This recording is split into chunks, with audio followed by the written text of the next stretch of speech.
And good afternoon. You're listening to Ken Hudnall. This is the Ken Hudnall Show. Coming to you from our studios right here in exciting El Paso, Texas. Gateway to the Old West and the most haunted city in the country. Well, today is April the 6th, the 96th day of this new year. Just 269 days remain to the year's over with, and we'll start a new one. Well,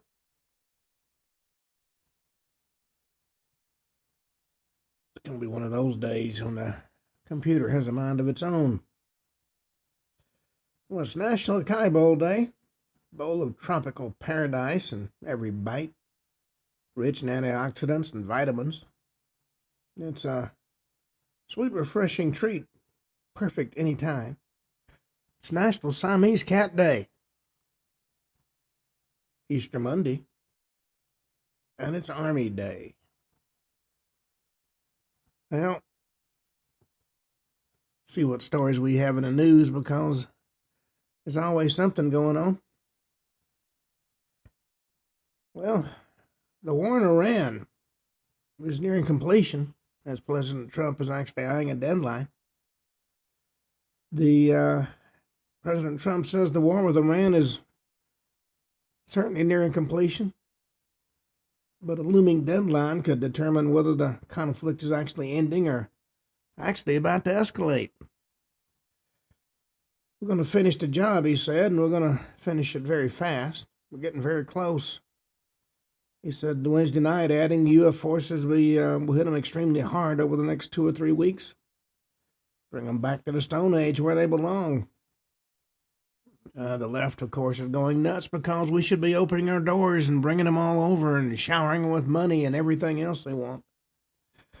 As the war enters what analysts describe as its final phase, the administration is signaling a shift from broad military gains to a narrower endgame, raising questions about what finishing the job really means militarily and politically. President Trump gave Iran till Tuesday to reopen the Strait of Hormuz, warning the failure to comply could trigger sweeping strikes to the country's energy infrastructure. He said if no deal is made, we're going to hit each and every one of their electric generating plants very hard and probably simultaneously. Well, if you've gotten used to air conditioning and you live in the desert and you don't have power, that could be quite a interesting situation. The blue states are changing the tax rules on the wealthy. It's going to cost all of us in the end. Every politician eventually runs out of other people's money to spend. Blue state governors and legislators just running out of it faster than the rest of us. Right now, there's a coordinated wave of new tax proposals sweeping California, New York, Washington State, Massachusetts, Michigan, and Connecticut. And the common thread? Well, they all believe the solution to the self-inflicted budget crisis is to reach deeper into the pockets of their most productive residents. And if those residents decide to leave, they want to charge them an exit tax on the way out the door. Let that sink in for a moment. An exit tax. And as in we know you're planning to leave because of our lousy tax structure and we want the door to hit you on the way out. Well, California's Billionaire Tax Act is the crown jewel of this movement. This ballot measure would impose a one-time 5% tax on the total net worth of anybody worth more than $1 billion residing in that state. Not their income. Oh, no. That'd be too easy. Their net worth. Think about what that means for the founder of a company whose entire net worth is locked up in a private company, employs thousands of people. Think about how many millionaires they made themselves building that company. You can have $2 million in liquid assets and $100 billion paper value. In California, would hand you a $5 billion tax bill. That's not a tax policy. That's an asset seizure dressed up as a tax fairness tax act.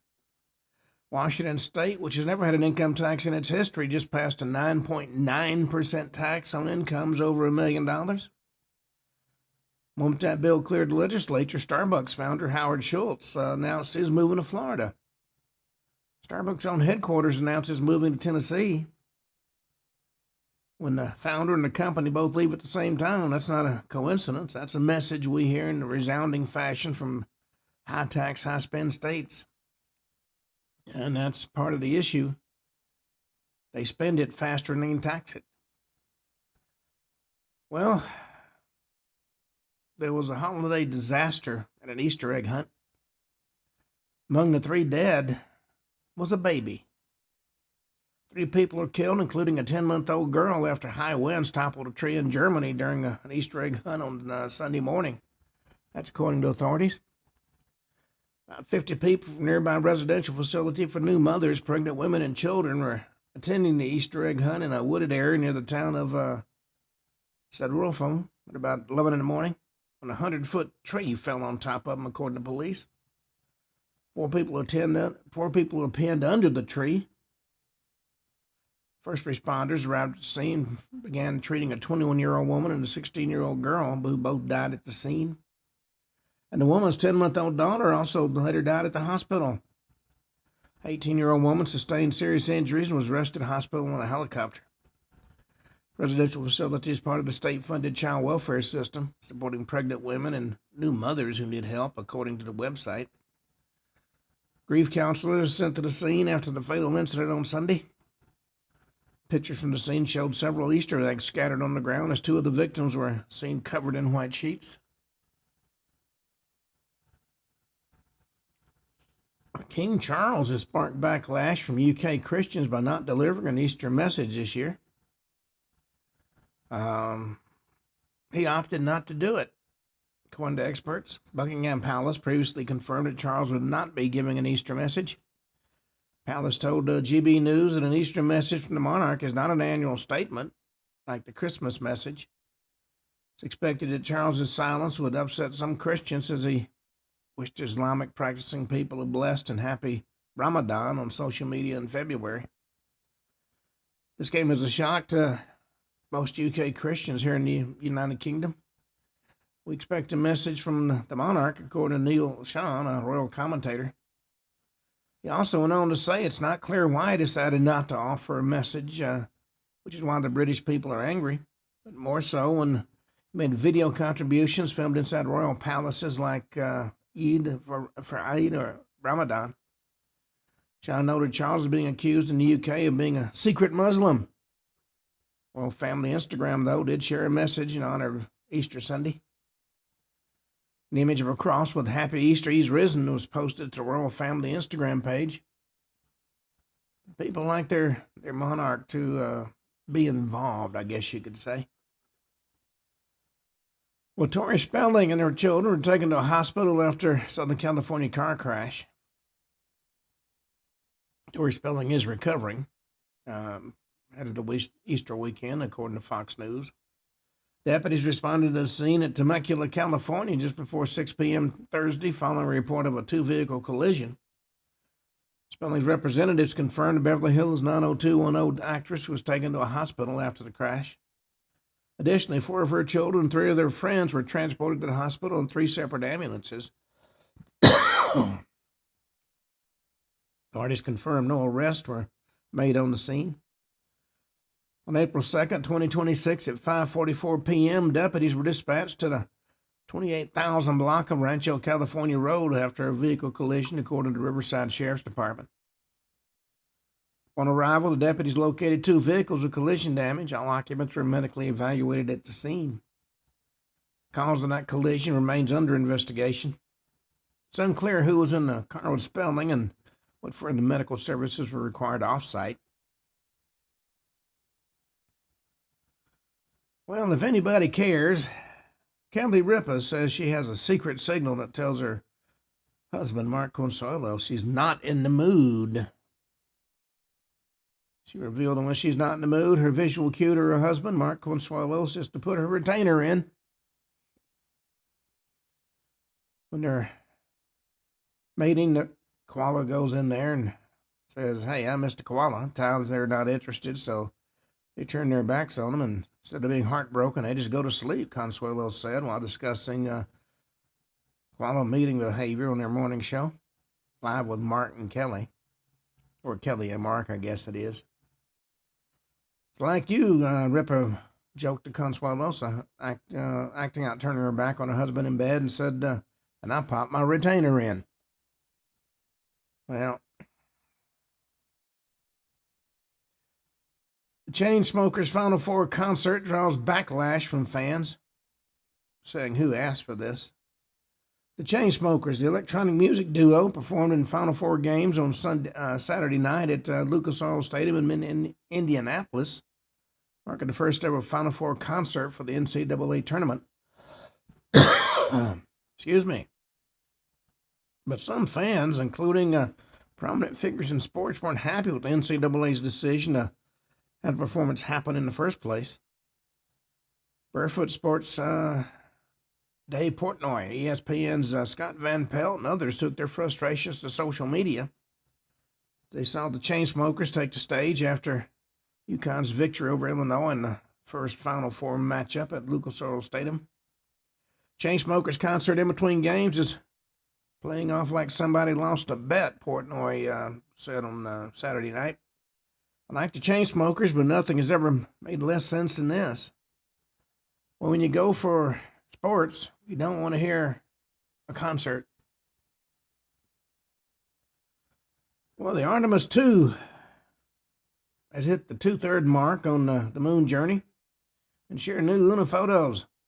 They're calling it history in the making. Artemis II is humanity's first journey to the moon since 1972. The mission is going to be a non-stop 6-hour flyby, following the same figure-8 pattern Apollo 13 took. Artemis II crew consists of 3 Americans, Commander Reed Wiseman, mission specialist Christina Koch, and pilot Victor Glover, and 1 Canadian, mission specialist Jeremy Hansen. After that flyby, it's going to take 4 days for the astronauts to return home. The capsule aimed for a splashdown in the Pacific Ocean near San Diego on April 10th, 9 days after its Florida launch. And they took some stunning photos of the Earth. And the one thing about electronics these days, they can send them back. They snapped a striking photo of Earth appearing tiny from space just ahead of their expected lunar flyby on Monday. The image shared by NASA on Sunday shows only a thin crescent of Earth illuminated through a window of the Orion spacecraft. NASA said in a post on X, one last look at the Earth before we reach the moon. That view was captured August 5th, the 4th day of the Artemis II mission from inside the Orion spacecraft. The 4 astronauts are going to reach their closest approach to the moon today.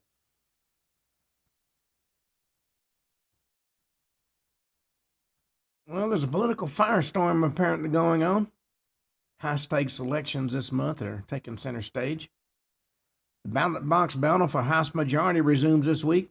Special U.S. House contest in Georgia and New Jersey and a Virginia referendum. That's the latest face-off between President Trump, Republicans, and Democrats in the high-stakes congressional redistricting wars. With the House majority on the line, don't you know, will all draw national attention this month. Also on top in April is a state Supreme Court election in battleground Wisconsin. Consequential elections come into the 2026 primary calendar, which kicked off in March, takes a break this month before returning with a vengeance in May. On April 7th, that's tomorrow, the Georgia 14 special election.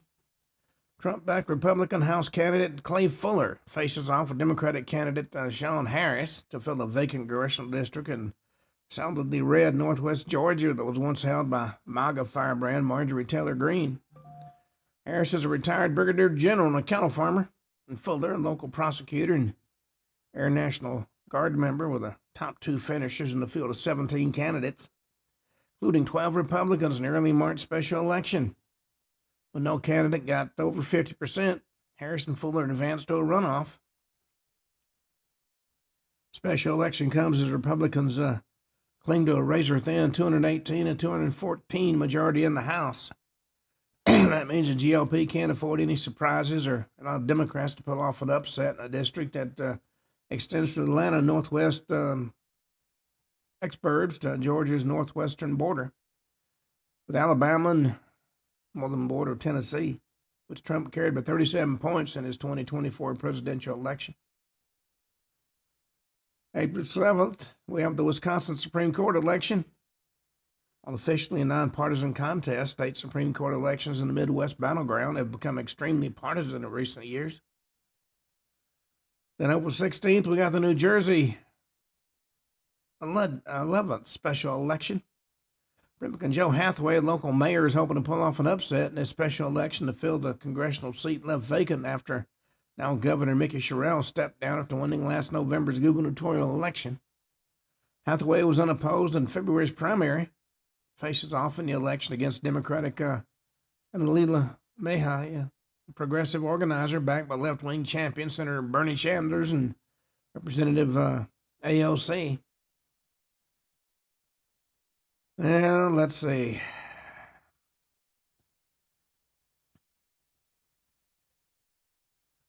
We got an interesting story from Joe Abraham.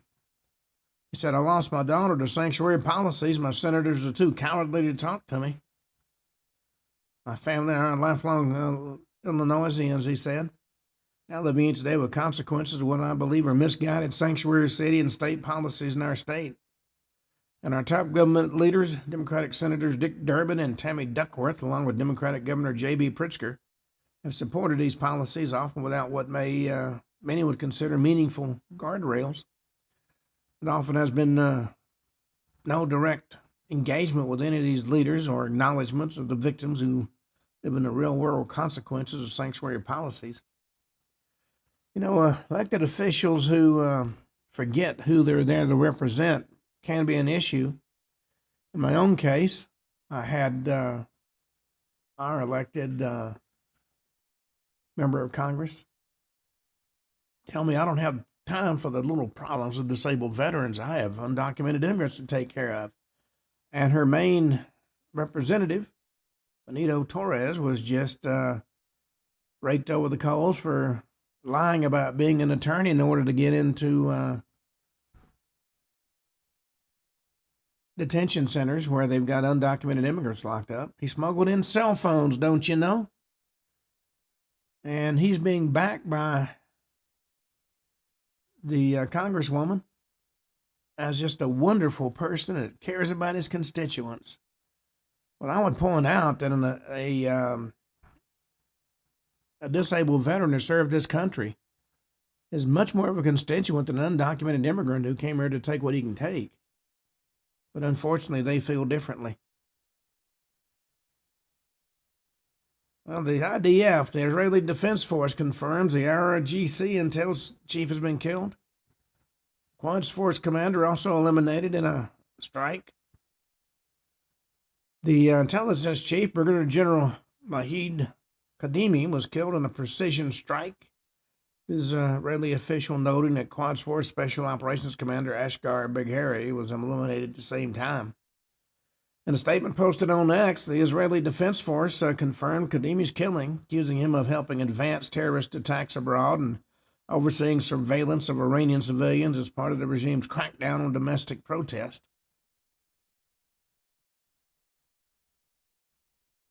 Well, Ayanna Pressley's been ripped for calling evictions an act of violence.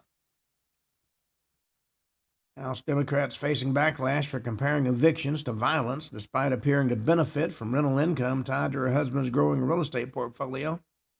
You know, it's interesting. You can go into office owing a fortune. After the first couple of years, you're rolling in money. You got to wonder how that happens. According to Representative Ayanna Pressley, Democrat of Massachusetts, evictions is an act of violence. We have to do everything we can to prevent it, even though her husband is happily evicting folks that don't pay the rents they owe to him. Well, Division III National Championship has ended on a wild buzzer beater as Mary Washington wins its first title. NCAA men's basketball tournament excitement isn't limited to Division I schools. University of Mary Washington and Emory University's Division III national championship game came down to the wire. Mary Washington Eagles had the ball in the final seconds, was scrambling to get a last-second shot into the net before the Emory Eagles.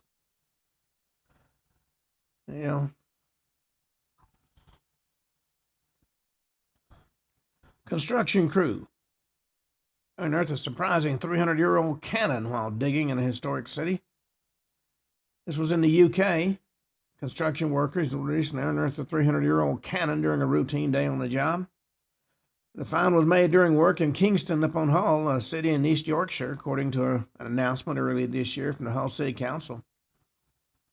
After the cannon was found, archaeologists from a Humberfield Archaeology unit of Hull City Council examined it. Likely dates to the late 17th century, maybe the early 18th century.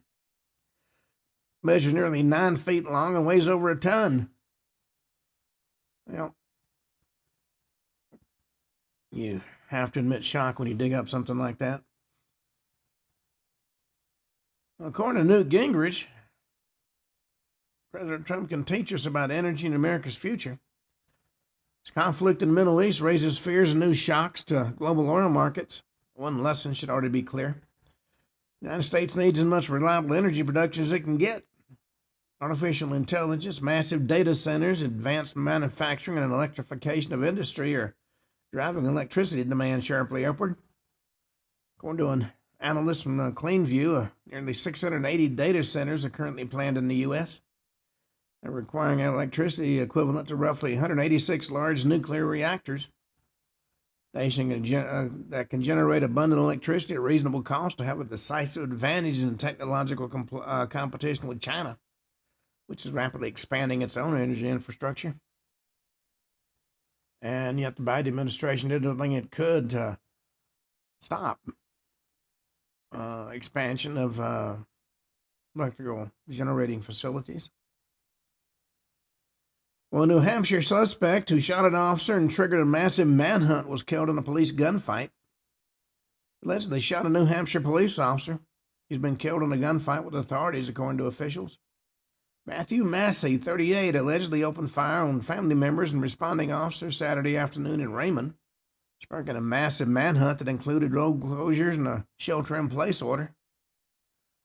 According to the State Attorney General's office, there was an exchange of gunfire between Mr. Massey with his rifle and the officers. After that exchange, Mr. Massey was found deceased by officers when they approached his location. Autopsy has been scheduled for early this week to confirm the cause of death. Incident brought up shortly after 1:30 in the afternoon when Massey reportedly shot his relatives with a long gun and then fired at responding officers. That's according to a Nottingham Police Department officer who was hospitalized without life-threatening injuries. Suspect, described as a middle-aged white male who's 5 foot 11 inches tall and weighs 202 pounds, reportedly had an active felony warrants for attempted arson at his family's home on Thursday. After the shooting, Massey fled into a wooded area, triggering a large-scale manhunt. Officers and canine units were deployed, and officers working feverishly with other agencies and all hands-on-deck search. Well, sometimes be careful what you search for. You might get it. In this particular case, the officers did. And finally, Steve Hilton got President Trump's endorsement in the California gubernatorial primary. And Fetterman says moral clarity drives his widening break with the Democratic Party. It's, of course, always fascinating to see a political party come apart at the seams.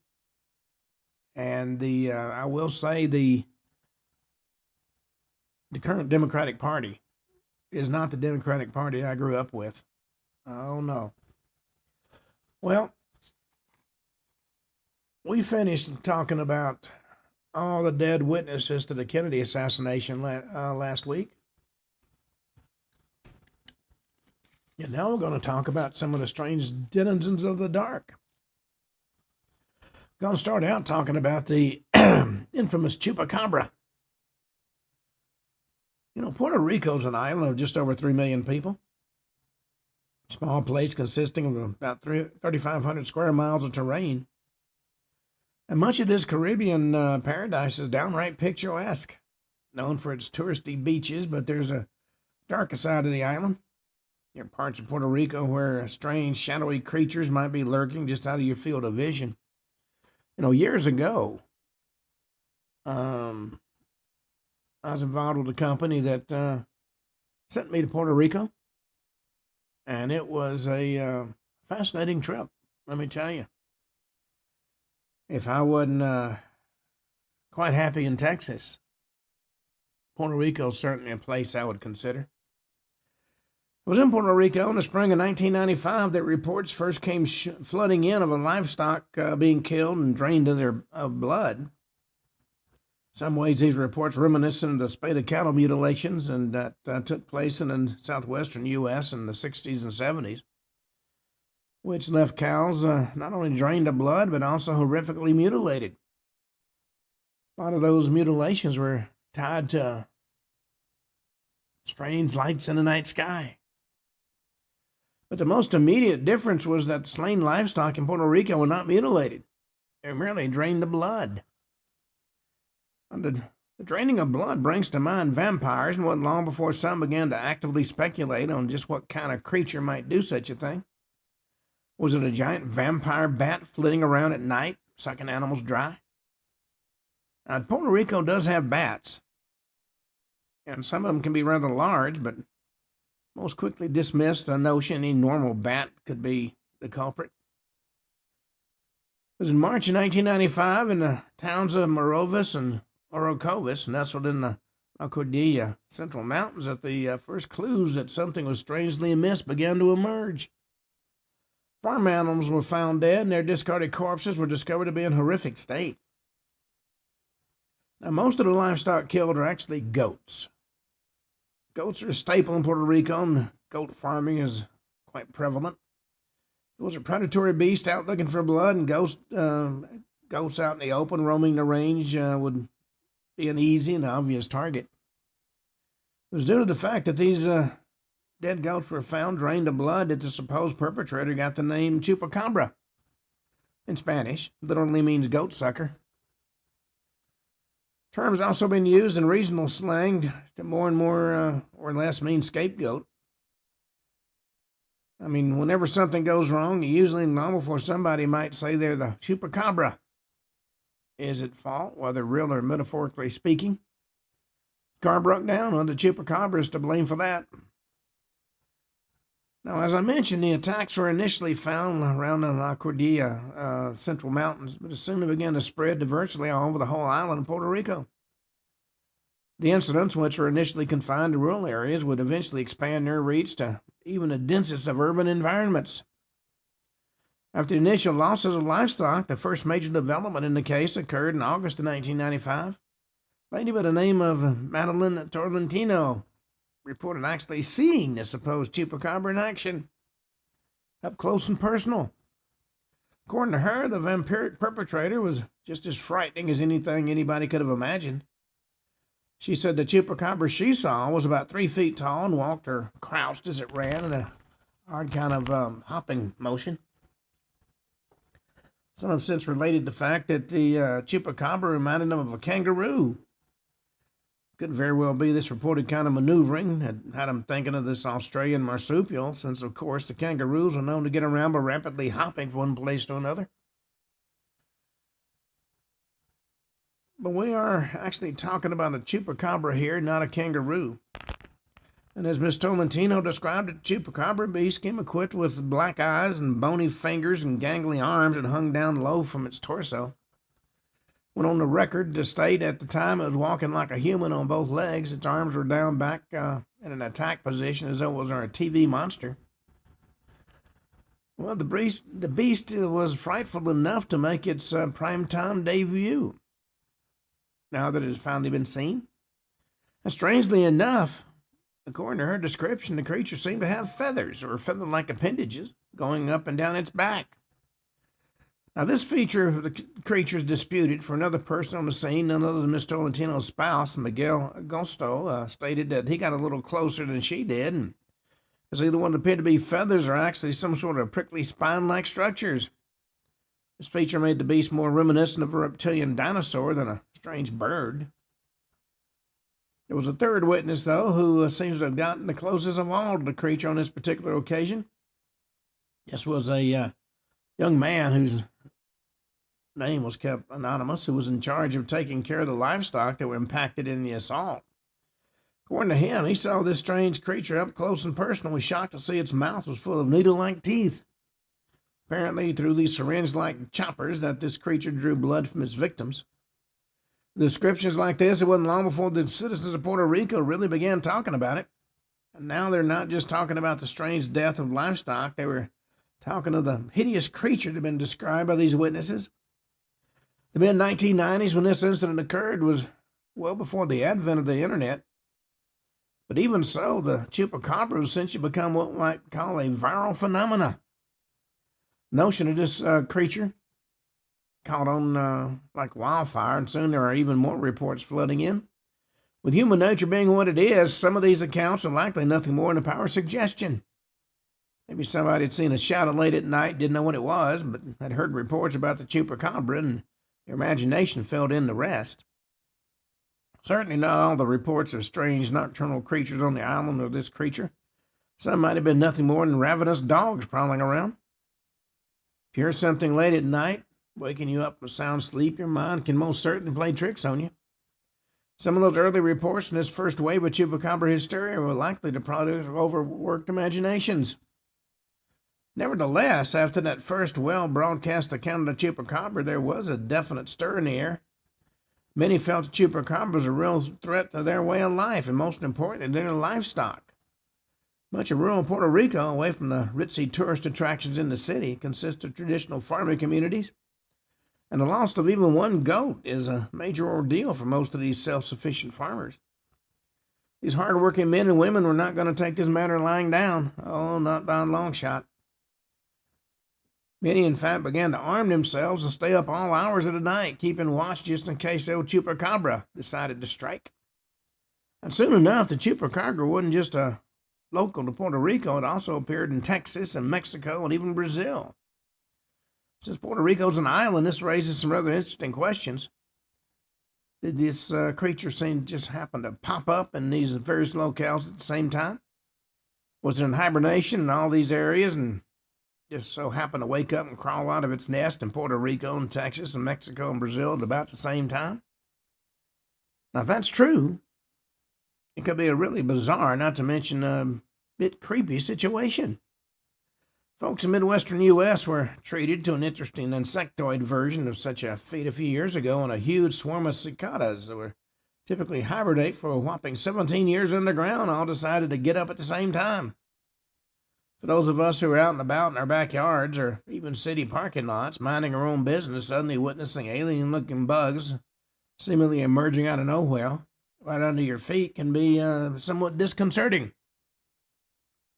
The fact that these things were deep down in the ground all this time, we never would have suspected them being there, was indeed somewhat unsettling. Was the Chupacabra an even more startling version of a hibernating choir of alien-like critters, which were in hibernation for not 17 years, but maybe 1,700 years? What's enough to keep you awake at night? As far-fetched as Chupacabra hibernation might sound, what other options are there? Did it fly? Was it dropped off by UFOs? Wherever it appeared, however, those who claimed to have seen it insisted that what they were seeing was in fact real. This was indeed a flesh and blood beast. It's quite surprising no verifiable remains of such a creature has been found. It's been several decades since the initial sightings began in the mid-1990s, and a lot of groups of more than ready hunters with guns locked and loaded have stayed up all night in order to bag themselves a Chupacabra. But at least to this point, nobody ever has. It's important to note that there have been many claims made about Chupacabra corpses. None of these have proven to be, all these have proven to be either diseased dogs, feral wolves, or mangy coyotes. The fact that nobody's managed to kill or capture verifiable Chupacabras led some to speculate that maybe these creatures are more than what they seem. Maybe they're not entirely of the same form as we are. Maybe they're even somehow interdimensional in nature. Similar theories have been provided for other mysterious cryptids. That's an animal whose existence or survival is disputed or unsubstantiated, such as Bigfoot or leprechauns or even the Loch Ness Monster.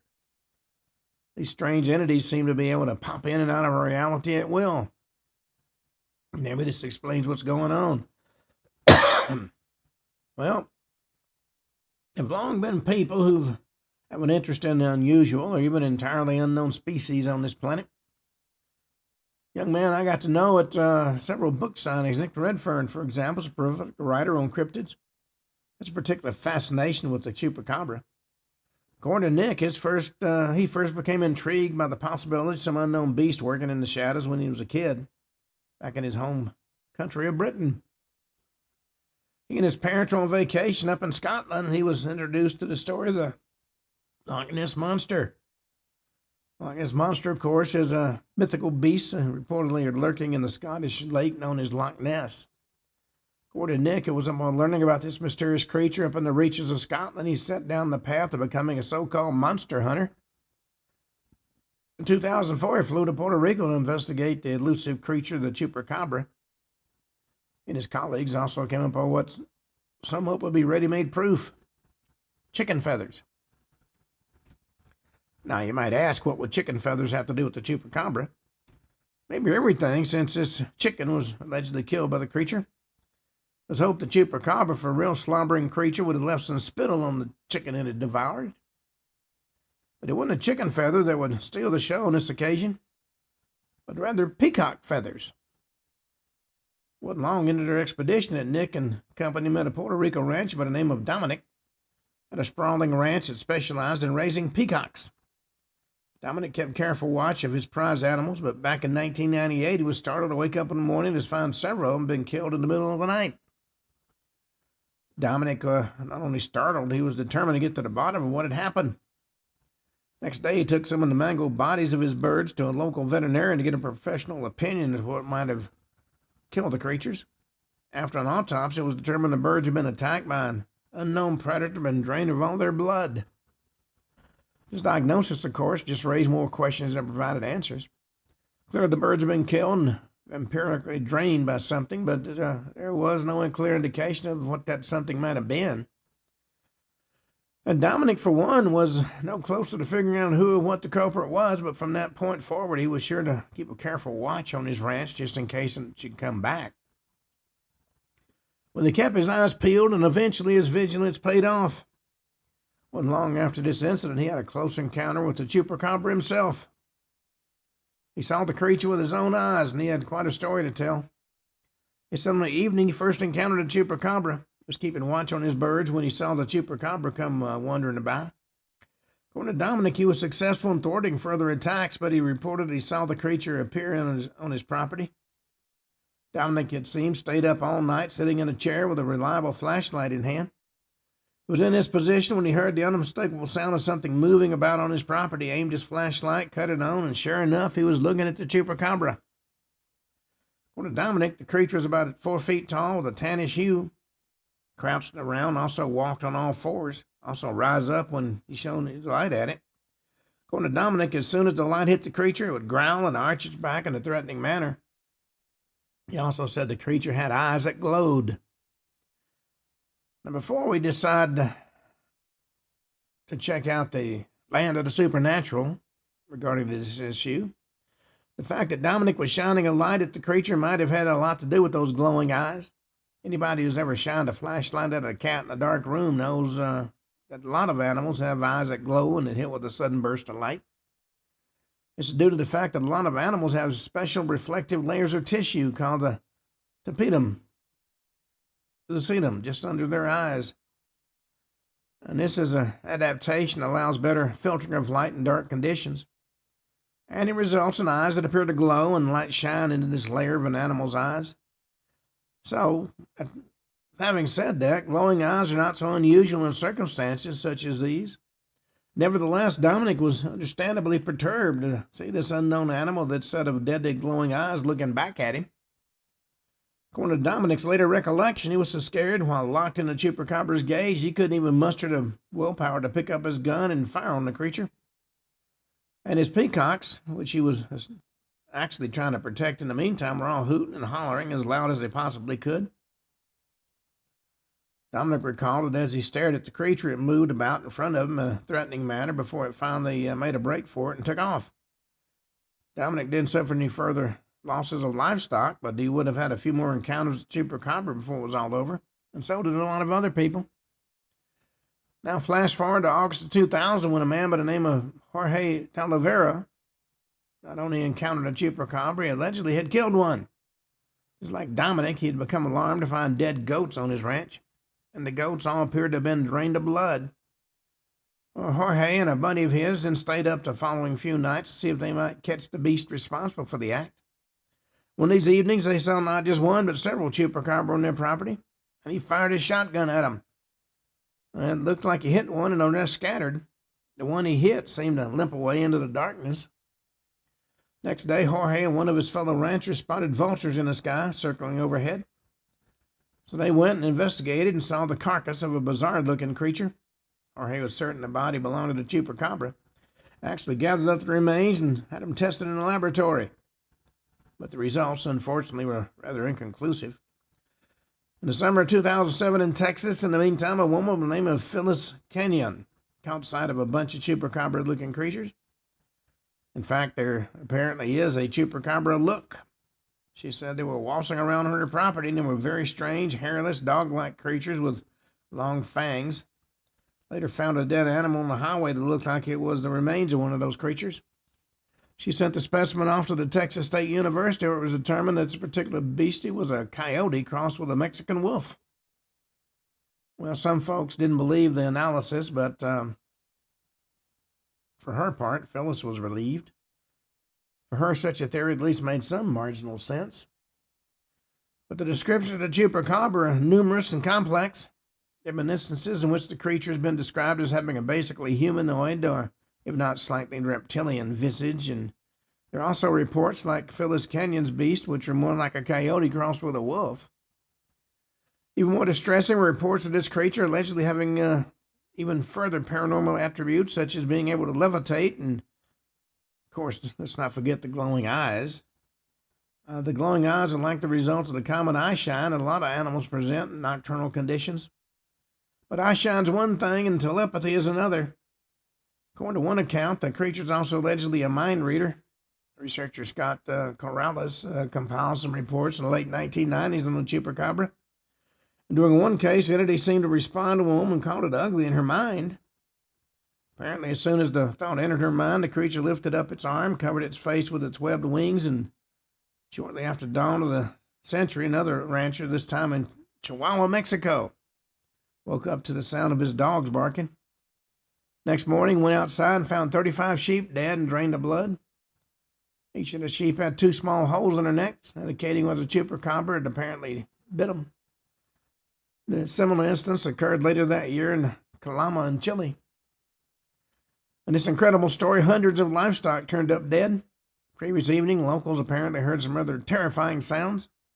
Even so, no one dared venture out to see what the ruckus was all about. And Chile seemed like, just like Puerto Rico, seemed to be a Chupacabra hotspot. Been a wide variety of reports coming out of that area. One of the most bizarre instances, however, is one that insists that the Chilean military found 3 Chupacabra eggs in Chile's northern Atacama Desert. For those who don't know, the Atacama Desert is kind of a wasteland in Chile, which previous explorers have dubbed as being the ends of the earth. Certainly a remote and desolate area. If anybody could find something as incredible as a Chupacabra egg, this was the place to find it. An additional theory had somehow developed behind all this to the point as well, suggesting the U.S. had somehow involved and produced this biological specimen in the laboratory. And I'm sure somebody raised the issue that it had to be the CIA. They seem to be the culprit in everything. Well, this was apparently a popular subject on various radio programs in Chile throughout the early 2000s, which it was suggested that NASA and the Chilean government had partnered to conduct all manner of dubious experiments out in Chile's huge Atacama Desert. These efforts are allegedly sparked when the eggs were discovered. This theory makes it sound as if the Chupacabra is some sort of mythic or maybe prehistoric beast in hibernation. It was awakened when supposed government cabals resurrected it by hatching its eggs. The bizarre variant of the story, however, doesn't mention eggs, but claims that the Chilean military, at the behest of NASA, captured a whole Chupacabra family found out in the mines of Calama. NASA is supposedly studying the Chupacabra in the bed to create creatures that can survive on Mars. From goat-sucker to Martian candidate, the tales and theories behind the goat-sucking Chupacabra soon take a turn for the even more extreme. Well, as much as the Chupacabra might have taken center stage in the 1990s and early 2000s, the truth is that there have been reports of similar strange predatory creatures for quite some time. Puerto Rican village of Mocas had a widely reported episode in 1975, which hundreds of livestock turned up dead in a mysterious manner. All these farm animals not only slaughtered, but had strange circular incisions in their torsos from which their blood had been thoroughly drained. Killings have been dubbed by the locals as the work of El Vampiro de Mocha, or the Vampire of Mocha. This vampiric beast struck that February and is said to have left a string of animals dead by March and around Mocha. Some tried to blame the attacks on vampire bats and even young troublemakers with a seemingly sick sense of humor. It has to be mentioned that these attacks on livestock bear some resemblance to the phenomenon of cattle mutilations. Some of the first recorded incidents of cattle mutilation actually occurred back in the 1960s. No matter what one might think is behind cattle mutilation, after taking a look at these strange events, you can't help but acknowledge the uniformity of how these incidents seem to play out. Cattle carcasses are always found sprawled out on the ground as if they were placed or dropped there by someone or something. Cattle often drained of blood and also had many of their vital organs removed. And despite the incredible damage done to the body of these cattle, there's never any indication of outside aggression. If it was the work of a natural predator, you might expect signs of a terrible fight between the cattle and the predator, but there's typically no sign whatsoever that any such battle of life and death took place. Rancher Milo Hawk was, for example, found his biggest and strongest bull mutilated back in 1999, and in a similarly perplexing condition. Although the bull had been mutilated with specific organs removed, there was no tracks or footprints around the carcass. This despite the fact that the cow was sprawled out in the mud. Anybody who was anywhere near that bull when it was taken down, they most certainly would have left an imprint in the muddy ground, but there were none. Nothing at all. As it pertains to the Chupacabra, though, there have been cases in which tracks have been left. Southern California, a family and their livestock is supposedly beset by a Chupacabra and found 3 clawed tracks in the dirt afterwards. Nevertheless, in many cattle mutilations, as well as Chupacabra cases, there are oddly no tracks, and the nearby dirt and vegetation is often not disturbed at all. As if some animals overcome by some powerful force had its blood and organs taken in an instant, and its body is able to gently fall back into its original repose, with the beast sprawling out on the ground. As we mentioned, most of the time the ground around mutilated cattle are not disturbed. Interestingly enough, though, in the Hawk case, there was one odd disturbance evident. The fact that his bull was somehow lying on top of a barbed wire fence. Looks as if the bull had been dropped from on high and landed on top of that barbed wire fence, crushing it with its own immense dead weight. Unless there's a huge flying beast, such as a giant flying Chupacabra, capable of dropping bulls, there isn't an adequate explanation for how your average farm animal might have done such a thing. Well, there was at least one Chupacabra eyewitness, Luis Guadalupe, who claimed to have seen the Chupacabra flying in midair during a spate of sightings around the Puerto Rican town of Canovanas in the fall of 1995. Guadalupe summed up his impression of the creature by stating it was really ugly, like a demon. Still, unless the Chupacabra is stronger than anybody had ever imagined possible, this diminutive feature doesn't really seem to be able to start dropping bulls on us anytime soon. Maybe the strongest argument against normal animal predation is that these otherwise meaty cattle are left with all their meat intact. A predator such as a wolf or a coyote would have bitten off huge chunks of fleshy muscle and fat, but the meat of the cow remained in place. And as it pertains to the supposed victims of the Chupacabra, the animals are typically drained of blood through 2 puncture wounds in the neck. Most predatory animals, when grabbing another animal by the neck, not only puncture but tear and rip flesh as the predatory animal shakes its prey in its jaws. No such trauma is evident on supposed victims of the Chupacabra. Even with these episodes of cattle mutilation and blood drained goats are the work of the human beings, as some have suggested, it still defies belief. These perpetrators have to use some kind of serious equipment at their disposal, and they would have had to needed a way to prevent leaving evidence on the ground, such as footprints. The scene of the aftermath of cattle mutilations is so perfect and so neat, and some say so clinical, that it really does boggle the mind. And a close examination of the carcasses make matters even more perplexing, for the manner in which the blood was drained and incisions were made seem to have been done with a laser-like precision. Some of you even claim that the laser used to saw out the organs seems so precise under the microscope the tissue actually shows the incision not only made through fat and muscle, but right through the actual cells of the animal.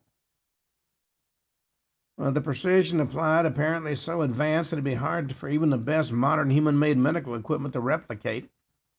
If this feat appears beyond human capability, it of course begs the question whether the creatures might be behind it.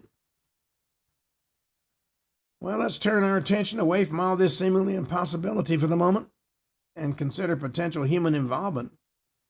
There's indeed been some rather exhaustive investigations into other likely suspects. The theory of satanic cult activity, for example, has long been floated, but despite exhaustive attempts to investigate this theory, there have been no evidence that anything supported it other than the wishful thinking of those who apparently want to solve these strange and perplexing cases. Interestingly, since no other answers have been sufficient, the cases have been labeled as being a result of natural causes. Even though there's no real way that any of the inquirers the cattle have been afflicted could have been natural. Unless it's normal for cows to just suddenly drop down, lose their blood, and have their organs taken, and manifest laser precise incisions throughout the body. I can't talk. It really boggles the mind how such incidents could be considered natural. And it does also boggle the mind how a multi-ton bull could be dropped on top of a barbed wire fence. For all these reasons, it was decidedly unnatural, at least as it pertains to this planet. Explanation has gained considerable traction. According to UFO accounts, it's been claimed that the extraterrestrials are behind the cattle mutilations. Alien occupants of these craft supposedly want and need bovine tissue, either for research or experiments or for both. The manner in which they obtain it is said to be with super high-tech laser-guided instruments.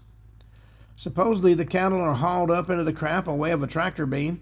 Cows are apparently floated right up into the air and into the hull of the ship. And actually, some alien abductees reported witnessing this whole distressing event. And it's from them that we have some insight into what allegedly happens next. It's been said the cattle, still squirming and furiously kicking their legs that are levitated in midair, are then dissected by these surgical lasers. In a matter of seconds, they've been completely drained of blood and other vital liquid. Their organs, their tongues, and other tissues have been neatly removed. Well, the now lifeless carcass is then dropped down onto the ground for the distressed farmer and ranch hands to find the next day. One of the first researchers in this phenomenon is ufologist Leonard Moulton Howe, who I had the opportunity to meet in California. Interesting lady. Her story gets interesting when in the midst of her cattle mutilation research in that same fateful year in 1975, she got tipped off about a strange incident occurring at Malmstrom Air Force Base. Her informant told her that a glowing UFO the size of a football field was caught tinkering with Minuteman nuclear missiles. That craft supposedly shone a spotlight on the missile silos that was brighter than daylight. Not only did it shine a light on the missiles, also apparently altered operating files and the computer systems responsible for the status of the missiles. In particular, the targeting systems had been allegedly scrambled, causing the whole thing to later be recalibrated. Interestingly, strikingly similar incident occurred in 1967 at that same base. Incident in which guards were supposedly left panicked and even screaming after a UFO engaged in aggressive maneuvers over the base. Much of it would be hushed up until the Air Force veterans who were on the scene came forward in 2023 to testify at the All-Domain Anomaly Resolution Office to confirm that the incident did indeed happen. Veteran Air Force Officer Robert Salas went on record to state the UFO actually switched off 10 nuclear warheads while hovering over the silos. So you have to ask yourself, did alien hackers crack the code of a 1967 mainframe computer? Well, if they mastered interstellar flight, such trivial matters are likely child's play for these extraterrestrial meddlers. And so, too, would apparently be cattle mutilations. According to abductee, whose name comes down to us as Cindy, the ETs are very clinical in their efforts of cattle tissue extraction. She report praying mantis-looking creatures, not looking too dissimilar from a lot of chupacabras, who beamed up a calf. She was apparently on board the craft herself, watching all this, saw a calf levitated above the hull of the ship that was bawling. In other words, activists were making terrible, fearful cries. The funny thing was, according to Cindy, they were essentially silent screams. Although it was clear to her the calf was in serious distress, she didn't hear a single solitary sound. Looked like the calf was enveloped in some sort of vacuum, as if the creatures put on mute. All of its cries couldn't be heard. According to Cindy, this was done on board a craft. And if these ETs can envelop cattle in these sound eliminating fields, they would likely be able to do it right on the ground in the same way. Therefore explaining why nobody hears the ET subject screaming in agony as their organs are being removed. Although the Chupacabra phenomena dovetails into the UFO phenomena, the most important factor missing in these similar incidents would seem to be the glaring specter of the UFO itself. Delving a little further into the mystery, though, we find that during the first strange spate of Chupacabra-style killings in 1975, Puerto Rico had a lot of notable UFO sightings. That summer, residents in Trujillo Alto reported seeing a craft that looked like an oval diamond soaring through the skies, flashing a multicolored array of lights. Was this craft dropping off or even trying to pick up this strange, otherworldly beast known as the Chupacabra? Or was the Chupacabra, some have insisted, some extraterrestrial's own personal pet? Well, it seems that the proof has to be locked up somewhere in the Chupacabra pudding, and one person who looked rather hard for that proof was Puerto Rican UFO researcher Jorge Martin. Mr. Martin was a long-serving editor of the La Evidencia OVNI, like they refer to the Chupacabra as an abe or an anomalous biological entity. He sought to establish the link between these apes and the UFOs from the very beginning of his research into the Chupacabra. He insisted that about 20% of all Chupacabra sightings are coupled to UFO sightings. Or as he put it at the time, over 20% of people who see this strange creature also report witnessing some sort of aerial phenomena. And these witnesses, separated socially as well as geographically, give remarkably similar UFO descriptions. I don't think this can be ignored when trying to understand the Chupacabra problem, he said. According to UFO researchers like Jorge Martin, apparently there are a lot of Puerto Ricans located in isolated pockets on the island who have seen everything from flying saucers to strange luminous pyramid-shaped craft. And strangely, the pyramid-shaped variety of UFO recently made major headlines when Air Force pilot Ryan Graves went on the record in 2019 and again in 2023 to reveal what he had experienced. He stated he and his fellow U.S. Air Force personnel encountered these same type of pyramid-shaped craft on a daily basis during routine practice runs.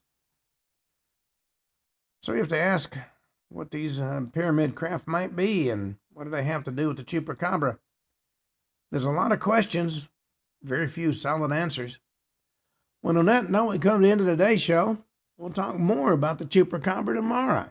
Until then, this is Ken Hudnall for the Ken Hudnall Show saying have a truly great evening and watch out for the Chupacabra.